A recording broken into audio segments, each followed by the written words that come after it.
ఇంకొక ఇప్పుడు బెల్లమా దీంట్లో కూడా వేసినావా? వేసిన.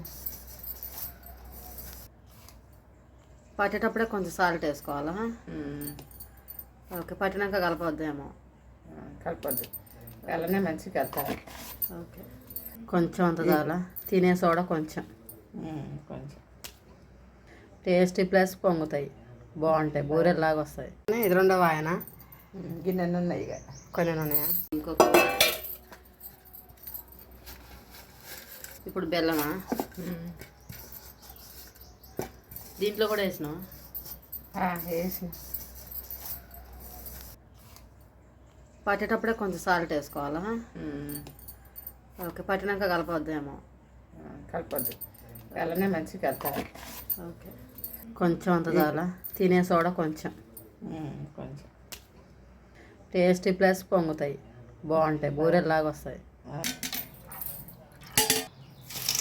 ఓకే, క్లాత్ మీద తడి చేస్తారా వంట? పొడి క్లాత్ మీద చూడండి ఇలా ఎంగానే ఎలా పొంగుతున్నాయి. చూడండి,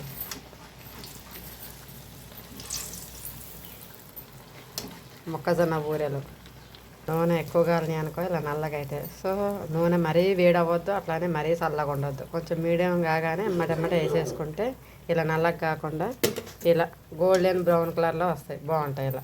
ఇప్పుడు వేడి తగ్గించాం, సిమ్లో పెట్టాం కాబట్టి ఇప్పుడు బాగుంది గారె. మొక్కజొన్న గారె అంటారు, కొంతమంది ఏమో మొక్కజొన్న పొద్దు అంటారు, మొక్కజొన్న బూరెలు అంటారు. మన ఇష్టం ఫ్రెండ్స్, మా సైడ్ అయితే మొక్కజొన్న గారెలు అంటారు. ఇది కొలత కేజీ మొక్కజొన్నలకు 1/2 కేజీ బెల్లమమ్మ. కేజీ మొక్కజొన్నలకి 1/2 కేజీ బెల్లం. 1/2 కేజీ, 1/2 కేజీ కాదా? అంటే తీపి ఎక్కువ తినేటోళ్ళ కోసం అయితే 1/2 కేజీ, తక్కువ తినాలనుకున్న వాళ్ళకి అయితే 1/2 కేజీ చాలు. ఓకే, నూనెలో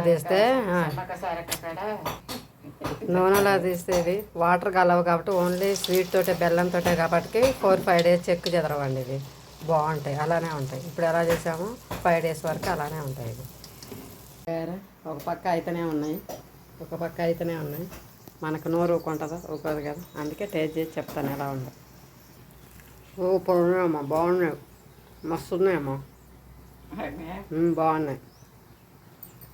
మీరు కూడా ట్రై చేయండి ఫ్రెండ్స్, నచ్చితే లైక్ చేయండి.